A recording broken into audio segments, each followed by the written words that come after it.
다 함께 묵도하시겠습니다. 하나님 감사합니다. 허물과 죄로 죽은 우리에게 긍휼에 풍성하신 하나님의 사랑을 입어 구원하여 주시고 또 은혜와 생명이 왕노릇하여 주님의 통치 아래 거하도록 인도하여 주시니 감사합니다. 하나님의 통치 아래 순종하는 삶이 가장 의미 있는 삶이라는 사실을 깨닫고 기쁘게 순종하는 우리 삶이 되게 하시고 그래서 우리의 삶과 가정과 교회 가운데 하나님의 나라가 온전히 임하게 하옵소서. 오늘도 주님의 통치 아래 거하는 하루가 되기를 기도합니다. 감사드리며 주님 우리에게 가르쳐 주신 기도 다 함께 올려드리겠습니다.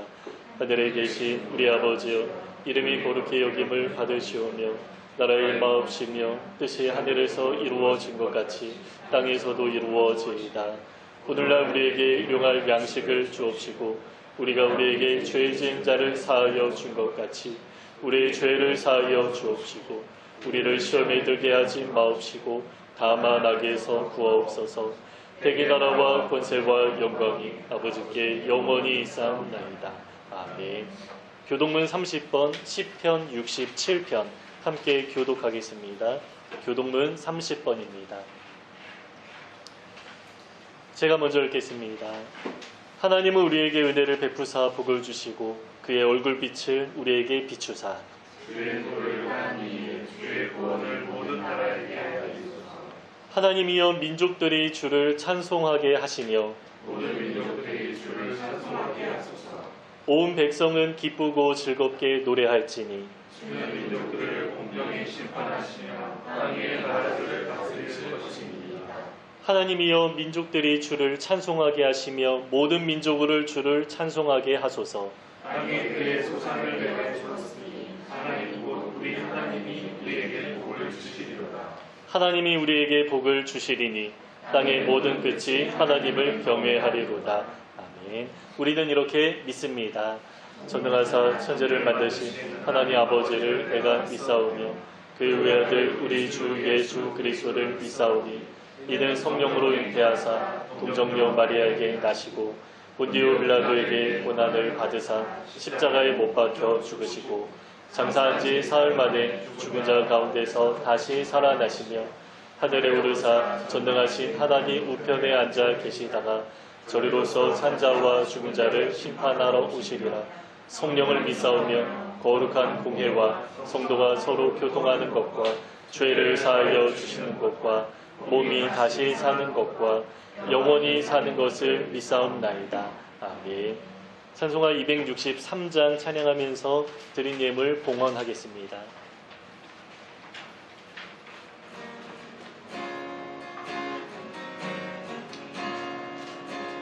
이 세상 험하고 나 비록 약하나 늘 기도 힘쓰며 큰 권능 얻겠네.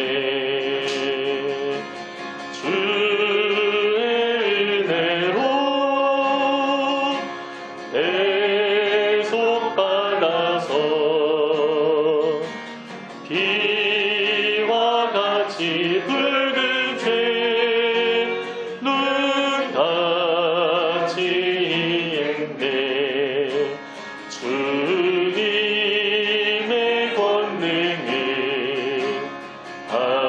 한없이 크오니 돌 같은 내 마음 곧 녹여주소서. 주의 은혜로 대속받아서 비와 같이 붉은 죄 눈같이 이겠네. 내 맘이 약하여 늘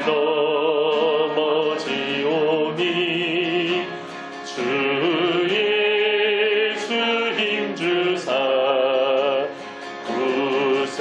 굳세게 하소서. 주의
하시겠네.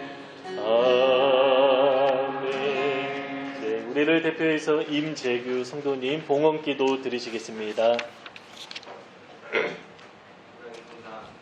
하나님 아버지 감사합니다. 놀랍고 어려운 시기 가운데 우리 이 자리에 있지 않고 함께 모일 수 있게 하시고 예배 드릴 수 있게 하시니 감사드립니다. 우리 삶이 코로나로 인해서 패턴이 바뀌고 교회가 가진 부인들이 많이 생겼지만 우리들이 알고 지켜야 할 본질을 잊지 않게 하시고 우리에게 지혜를 더하셔서 중심을 잘 지키고 바르게 선 교회가 될 수 있도록 함께 해주세요. 네. 하나님, 우리들 다들 부족한 사람들이지만 함께 모여 예배합니다. 우리 함께 할 때 서로의 부족함을 채우고 하나 될 수 있는 공동체가 될 수 있게 하시고 예. 서로를 통하여서 우리의 삶을 통하여서 하나님의 일하심을 체험하고 나눌 수 있는 우리들이 될 수 있도록 함께 하여 주시옵소서. 아멘. 우리 말씀을 통해서도 하나님 만날 수 있기 원합니다.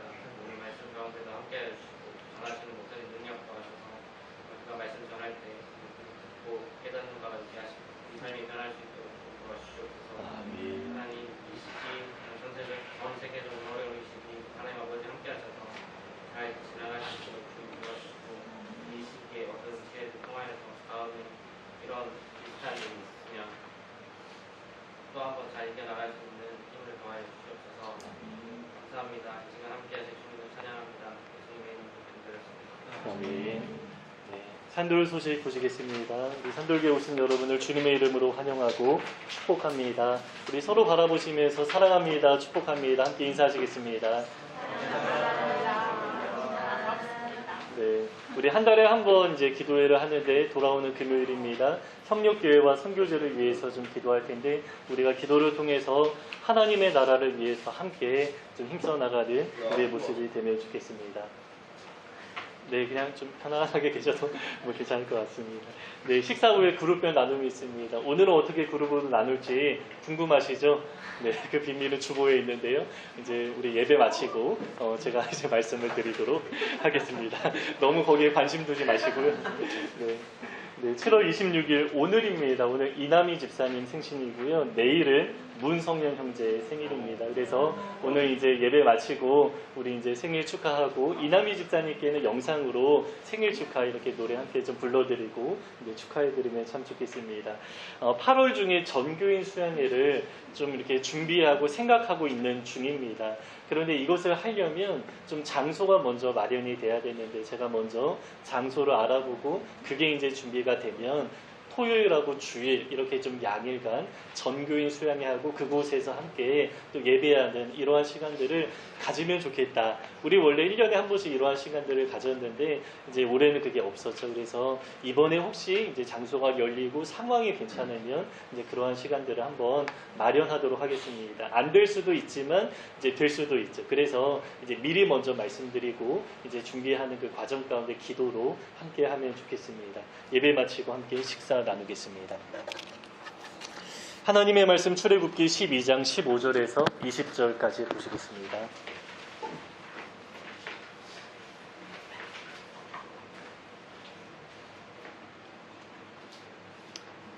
출애굽기 12장 15절에서 20절까지 우리 함께 한 목소리로 읽으시겠습니다. 너희는 이래 동안 무교병을 먹을지니 그 첫날에 누룩을 너희 집에서 제하라. 무릇 첫날부터 일곱째 날까지 유교병을 먹는 자는 이스라엘에서 끊어지리라. 너희에게 첫날에도 성회요 일곱째 날에도 성회가 되리니 너희는 이 두 날에는 아무 일도 하지 말고 각자의 먹을 것만 갖출 것이니라. 너희는 무교절을 지키라. 이날에 내가 너희 군대를 애굽 땅에서 인도하여 내었음이니라. 그러므로 너희가 영원한 규례로 삼아 대대로 이날을 지킬지니라. 첫째 달 그 달 열 나은 날 저녁부터 21일 저녁까지 너희는 무교병을 먹을 것이며 이래 동안은 누룩이 너희 집에서 발견되지 아니하도록 하라.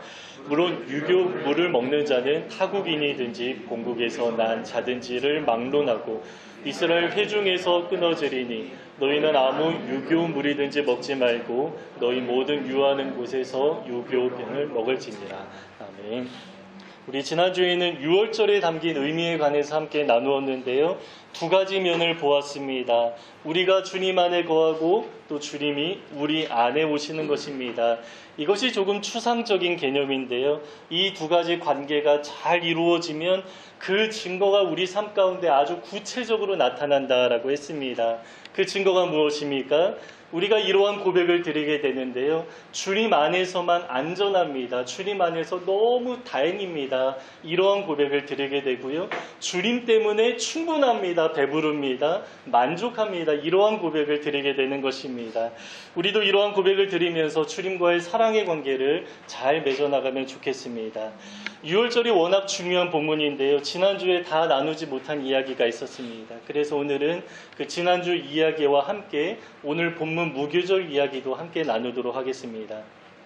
지난주에는 6월절에 담긴 의미에 관해 나누었는데 6월절을 지키는 방식에 관해서는 나누지 않았습니다. 그래서 지난주에 제가 조금 질문을 받았는데요. 여러분, 그 방식이 조금 독특하죠. 가장 먼저 고기를 어떻게 해야 됩니까? 반드시 불에 구워 먹으라, 이렇게 이야기를 합니다.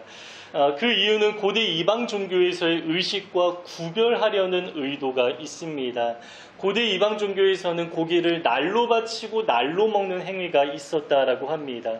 그리고 이집트에서는 물에 삶아서 고기를 구워 먹는 그런 행위가 있었다라고 했는데, 만약에 비슷한 방식으로 제사했다면 외형이 비슷하기 때문에 사람들의 생각에 하나님께 제사하는 것이 이방 종교와 조금 비슷한 것이 아닌가 생각하면서 신앙이 혼합될 가능성이 있을 것입니다. 그래서 하나님은 굳이 반드시 고기를 구워서 먹으라라고 하는데 이방 종교와 구별하기 위한 의도다, 이렇게 이해하면 될 것 같습니다. 그리고 고기만 먹는 것이 아니라 두 가지를 함께 먹었습니다. 무교병과 쓴 나무를 먹으라, 이렇게 이야기를 하죠. 무교병 이야기는 오늘 본문 이야기이기 때문에 조금 나중에 이야기를 하고요. 여기에서 쓴 나물의 의미가 무엇입니까? 굳이 쓴 나무를 먹이라고 하는데 이것은 과거 이집트에서의 아주 쓰라린 옛 생활을 기억하라, 이러한 의미인 것입니다. 이 신명기에서 아주 중요한 동사가 나온다라는 사실을 여러분 많이 들어보셨죠? 기억하라, 기억하라, 옛날을 기억하라, 이러한 말씀들이 정말 많이 나옵니다. 옛날에 그 생활이 얼마나 쓰라렸는가를 기억하라라는 것입니다. 실제 이스라엘 백성들은 이집트에서 정말로 고통스럽게 노예 생활을 했습니다. 출애굽기 2장에서는 이들이 고된 노동으로 인해서 탄식하고 부르짖었는데 그 부르짖음이 하늘에 상달되었다라고 말씀합니다. 그때를 기억하면 어떻습니까?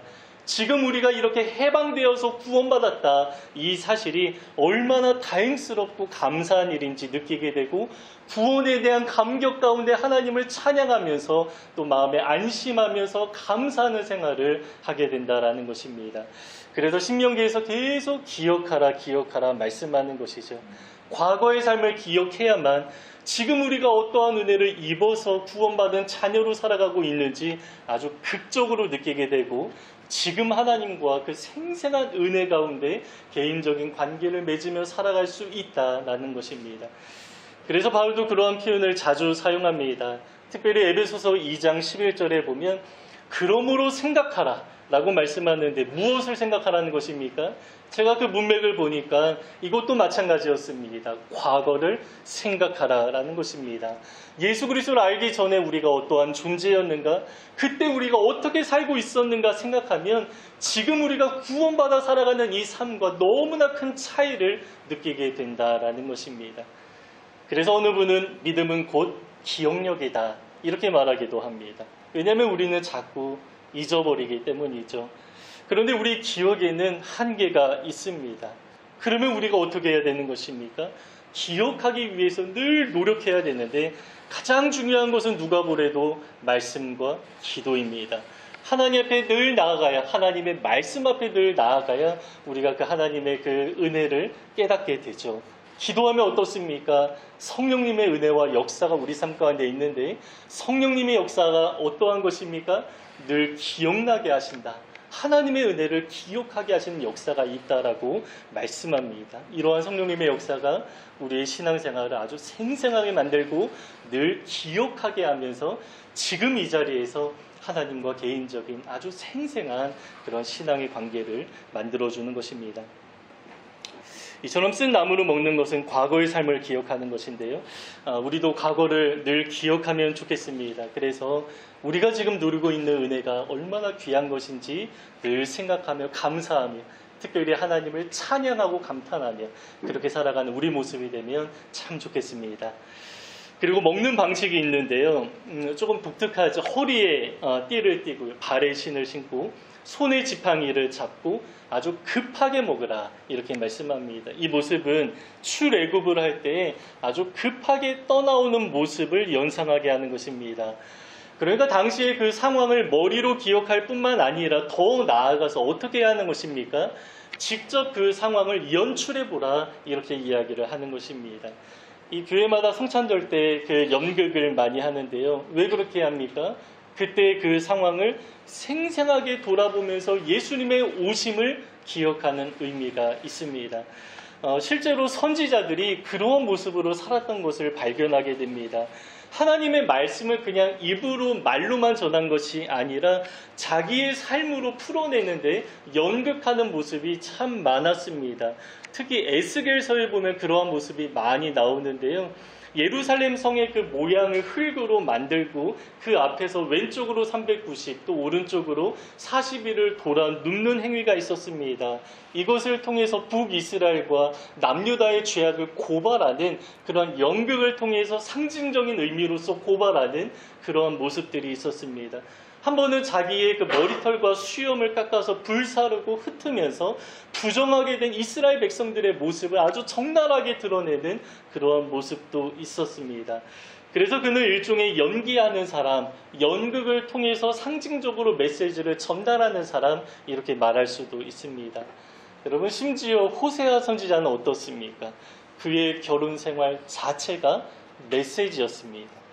이렇게 선지자들은 연극을 통해서 다양한 방식으로 온몸으로 하나님의 메시지를 전하며 살았습니다. 마찬가지입니다. 유월절에 음식을 먹는 그 방식은 그때의 그 상황을 그대로 재현하는 것인데요. 왜 재현합니까? 당시 사람들만 경험했던 그 상황을 누구도 경험해야 하는 것입니까? 후대의 사람들도 그대로 재현하면서 간접적으로나마 경험하고 아주 생생하게 기억하라 이러한 의미가 있는 것입니다. 이렇게 하나님은 모든 방식을 통해서 우리가 기억하기를 원하십니다. 하나님이 우리에게 베푸신 은혜가 정말 지극히 큰데 모든 방식을 통해서 어떻게든 그 하나님의 은혜를 기억하면서 우리 안에 감사와 감격과 찬송이 넘쳐나기를 원하시는 것입니다. 그래서 우리도 다양한 방식으로 하나님께 나아가고 있죠. 칼빈은 이러한 것을 가리켜서 은혜의 방편이다라고 말합니다. 은혜를 얻기 위한 여러 가지 수단과 방법이 있다라는 것입니다. 말씀과 기도 기본입니다. 그리고 우리는 찬양을 듣기도 하고요. 좋은 영상을 보기도 하고 기독교 영화나 뮤지컬 이런 것들을 보면서 도전을 받고요. 방금 말씀드린 것처럼 아이들 같은 경우는 연극을 하면서 직접 몸소 체험하는 이러한 일들도 있습니다. 이렇게 여러 가지 방법을 사용하는 이유는 한 가지입니다. 하나님의 은혜를 잊으면 안 된다라는 것입니다.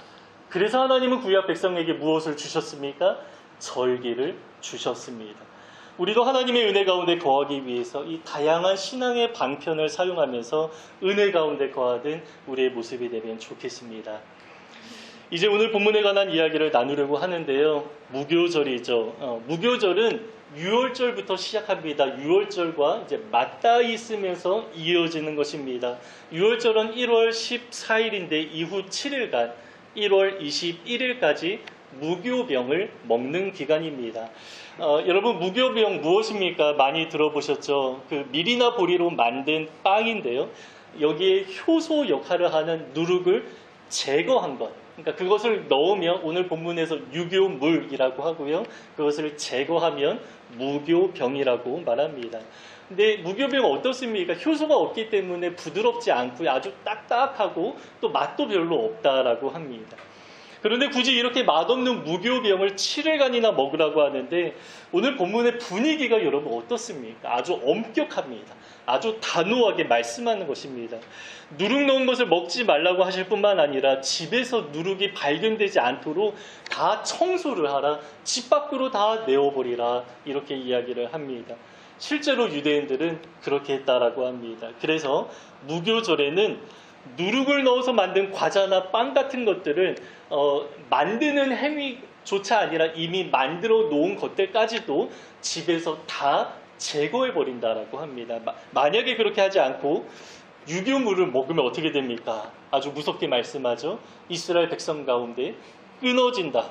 아주 철저하게 지켜야 된다. 이렇게 말씀합니다.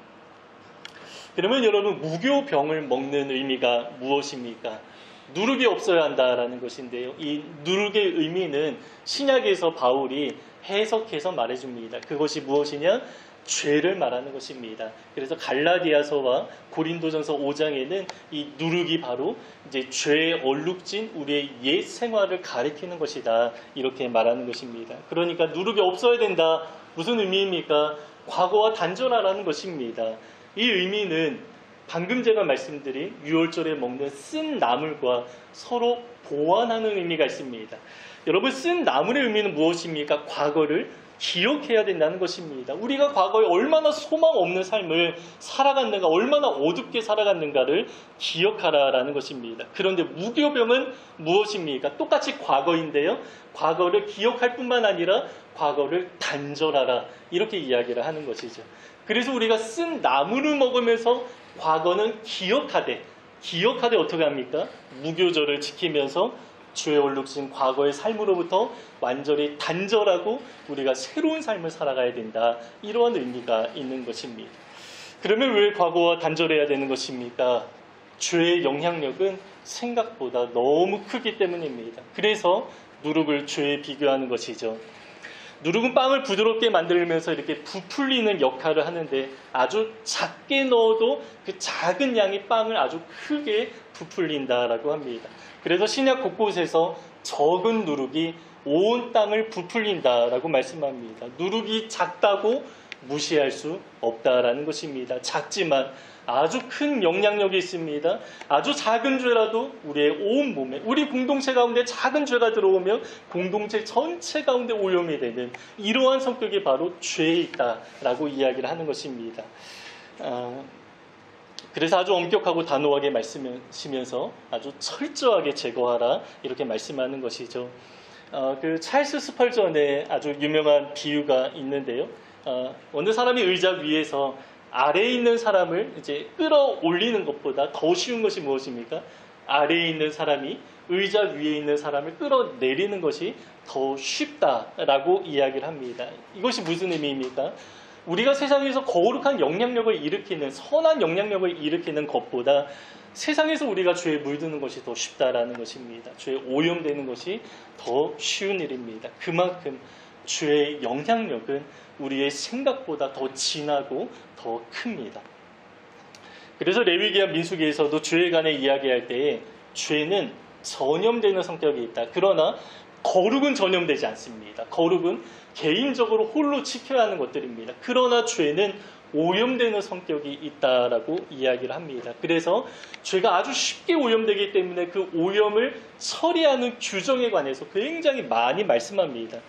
그런데 그 부정을 처리하는 그 수많은 규정 가운데 가장 처음으로 나오는 규정이 무엇입니까? 바로 오늘 우리가 읽은 무교절입니다. 첫 규정이기 때문에 아주 중요하게 여겼고요. 심지어 이것을 지키지 않으면 이스라엘 백성 가운데 끊어진다라고 말하면서 아주 단호하게 말씀합니다. 그래서 우리도 과거의 삶으로부터 단절하고 나를 새롭게 하는 그 결단이 필요합니다.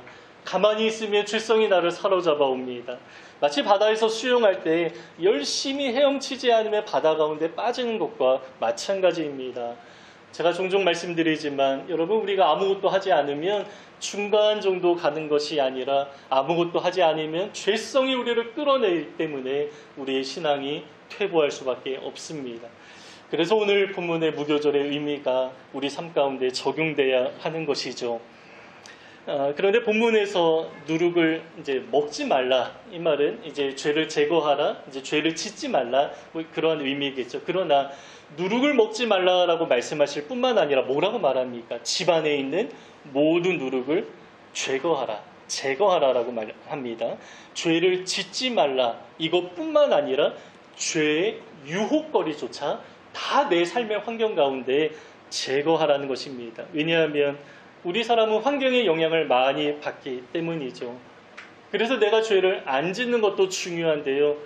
유혹에 방치된 채 죄를 짓지 않고 견디는 것, 여러분 쉽습니까? 어렵습니까? 너무 어려운 일입니다. 그래서 우리가 죄를 짓지 않을 수 있도록 모든 유혹거리들을 원천적으로 봉쇄하면서 내버리는 이러한 행위도 정말 중요하다라고 말씀하는 것입니다. 여러분 요셉의 그 태도가 아주 귀합니다. 보디발의 아내로부터 유혹을 받았는데 어떻게 말합니까? 성경은 이렇게 말씀하는데 이 여인이 날마다 요셉에게 청하였으나 요셉이 듣지 아니하여 동침하지 않을 뿐더러 죄를 짓지 않을 뿐더러 함께 있지도 아니하니라.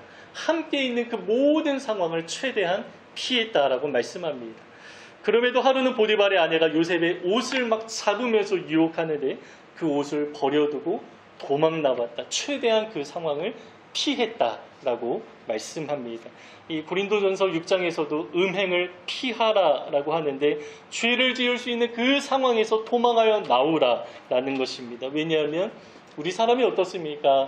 환경에 너무 많은 영향을 받기 때문입니다. 그래서 여러분 우리 삶에도 무교절이 필요합니다.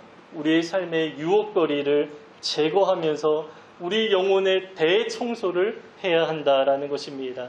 하나님 앞에 가까이 나가는데 방해되는 것들이 있다면 아주 과감하게 잘라버리면서 영적으로 좋은 환경을 잘 만들어내야 한다라는 것입니다. 그렇지 않으면 우리는 유혹에 늘 넘어질 수밖에 없습니다.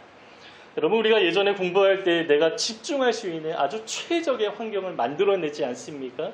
아주 조용한 곳에서 공부를 잘하는 사람이 있고 어떤 사람은 백색 소음 때문에 집중하는 데 도움을 얻기도 합니다.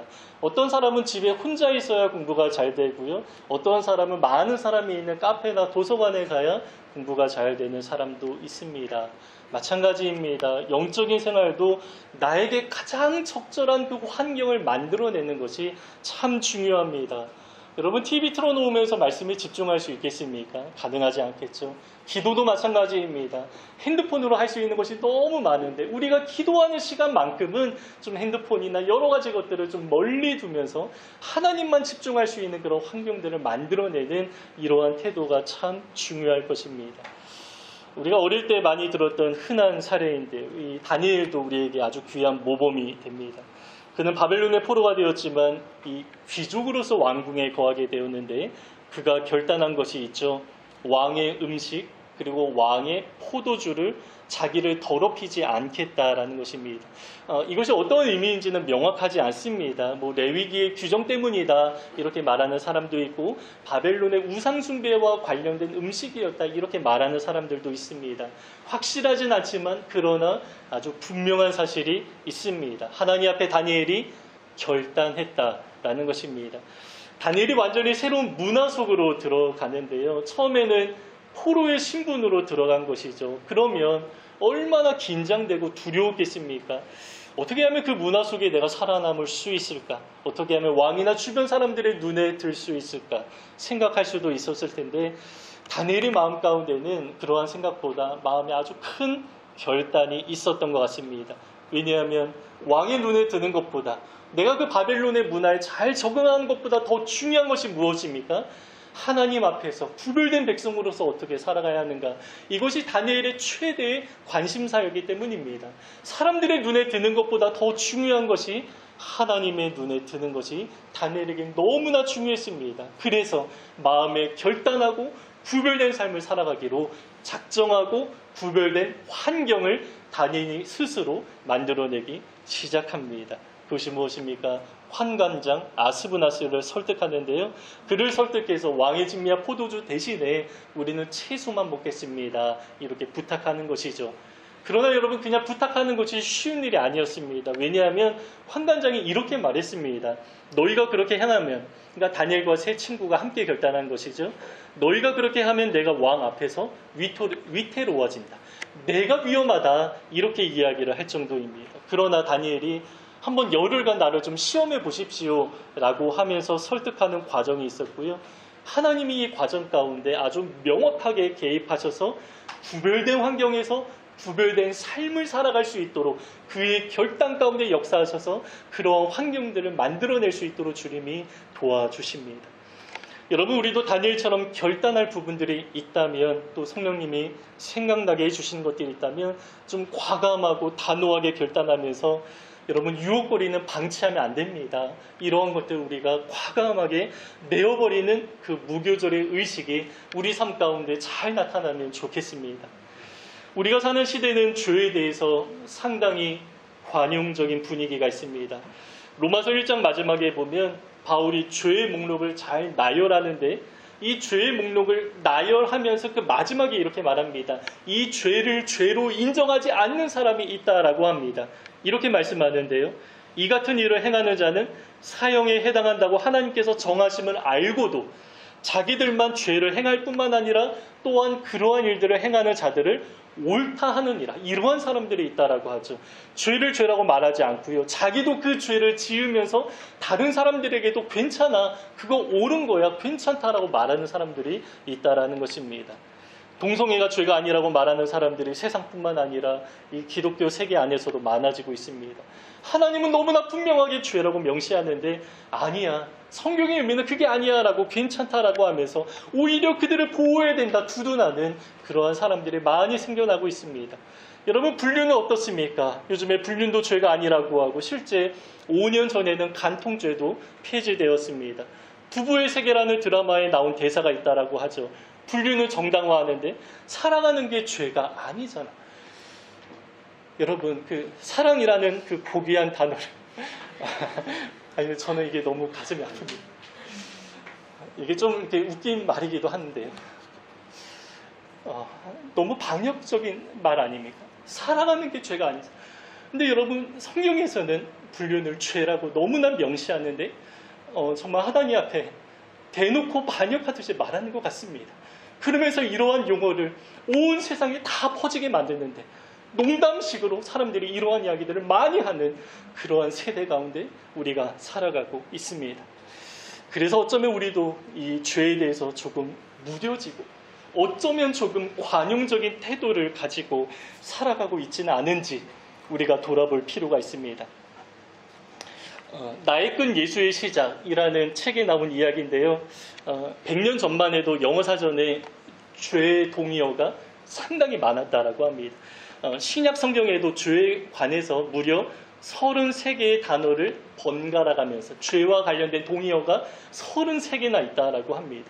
그러니까 예전에는 죄의 개념을 아주 구체적이고 아주 정확하게 이것은 죄다라고 알고 인지하고 있었다라는 것입니다. 그러나 이제는 옥스퍼드 사전에 보면요, 죄의 동의어가 거의 다 사라졌다라고 하고요. 심지어 몇 년 전에는 아예 죄, 이 신이라는 단어 자체를 없애려는 시도가 있었다라는 기사가 나왔다라고 합니다.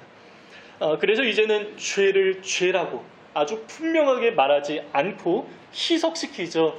실수, 잘못, 안타까운 선택, 연약함, 이러한 순한 단어를 사용하면서 아주 부담스러운 어감을 많이 제거하면서 상당히 관용적인 분위기를 만들어 놓고 괜찮아 이러한 어떤 분위기가 우리 안에 있다라는 것입니다. 그러나 여러분, 사전에서 죄를 없앨 수는 있지만 하나님 앞에서는 그렇게 할 수 없습니다. 더욱이 우리가 누구입니까? 우리의 몸은 거룩하신 성령 하나님이 거하시는 성전입니다. 그래서 우리는 죄에 대해서 반드시 민감해야 하고요. 특별히 우리 안에 묵혀있는 죄악들을 하나하나 끄집어내는 과정이 필요한데요. 그래서 하나님이 이스라엘 백성에게 무교절을 주셨고요.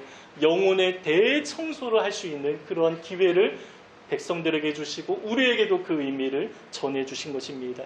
오늘 본문에 의하면 무교절을 어떻게 지켜야 됩니까? 영원한 규례다. 영원히 지키라라고 합니다.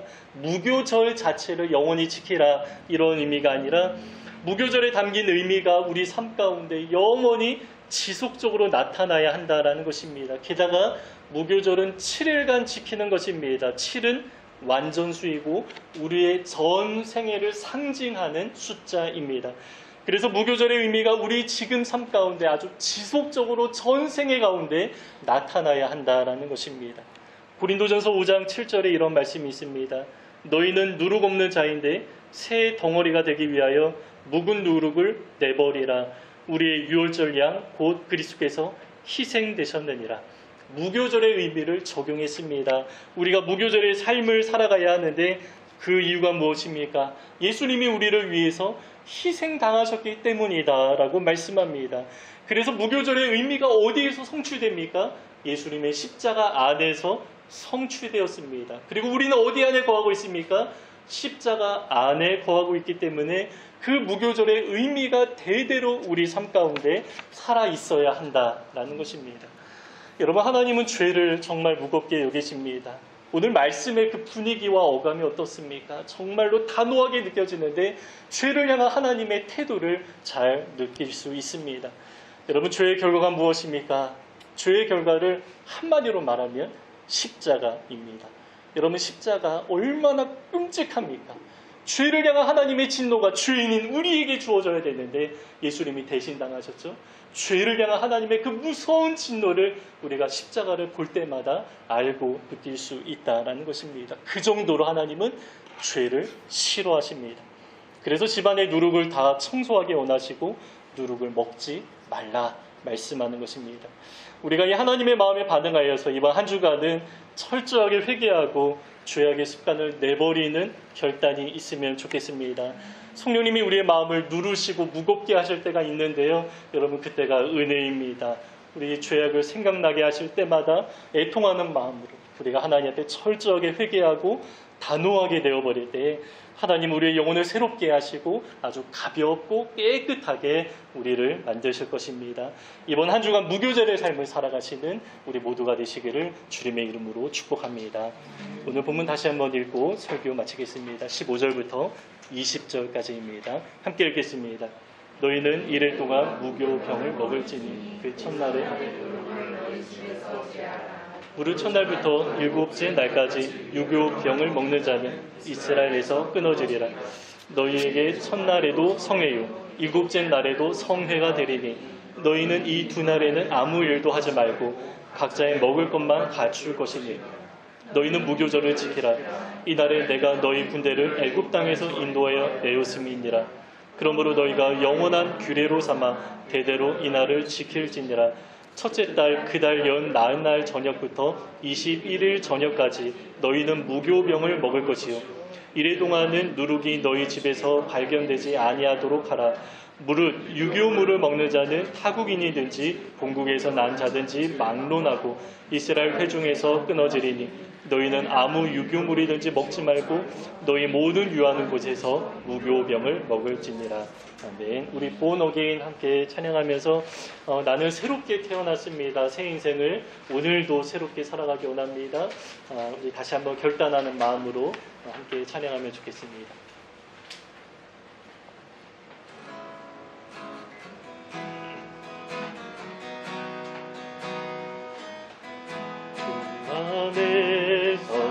내 영혼 다시 태어나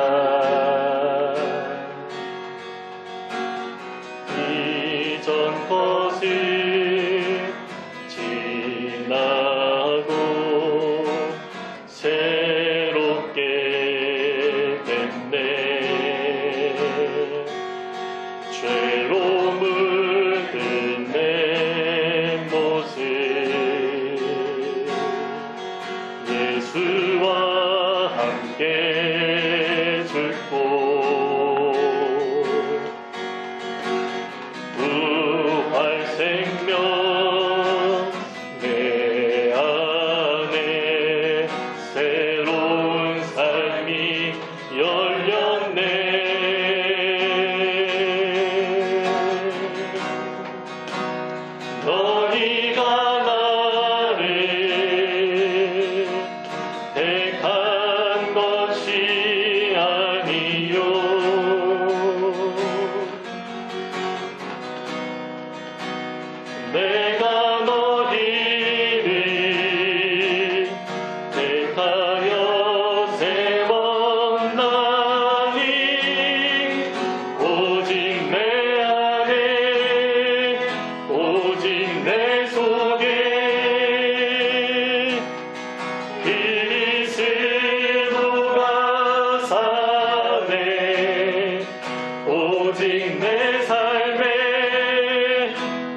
함께 기도하겠습니다. 죄악을 내버리기 원합니다. 하나님이 죄를 정말로 엄격하게 다루시는데 우리도 그 같은 마음을 가지고 죄에 대해서 엄격하게 단호하게 살아가게 하옵소서. 거룩한 삶의 환경을 만들기 원합니다.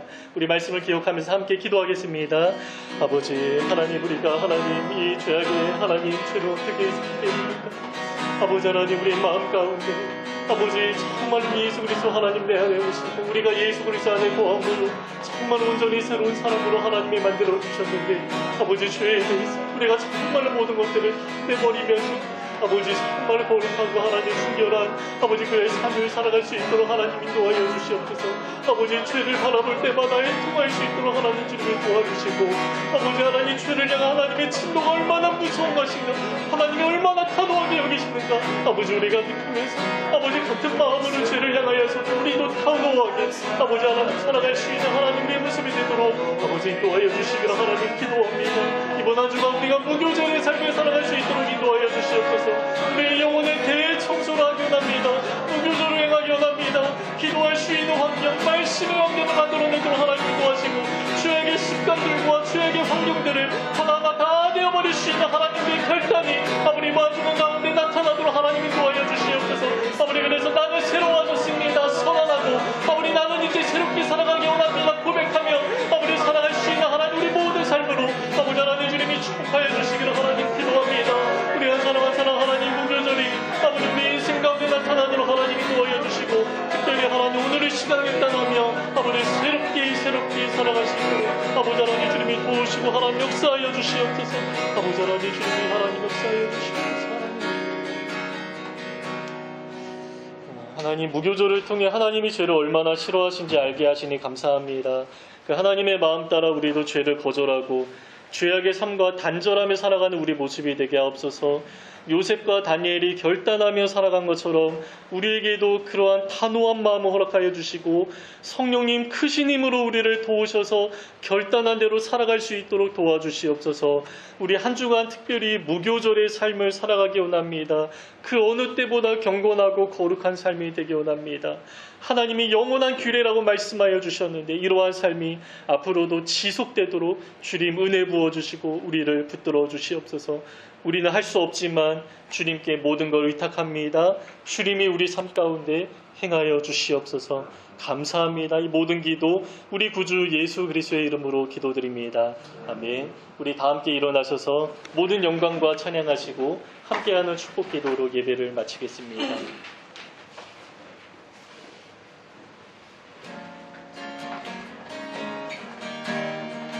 모든 영광과 존귀와 능력 받으소서.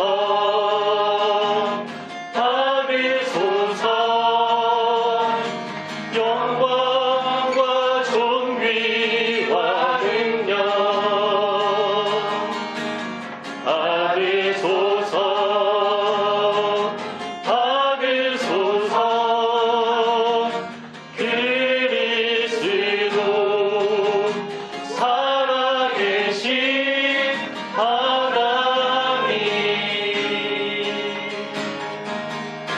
아론의 축복 기도로 서로를 축복하겠습니다.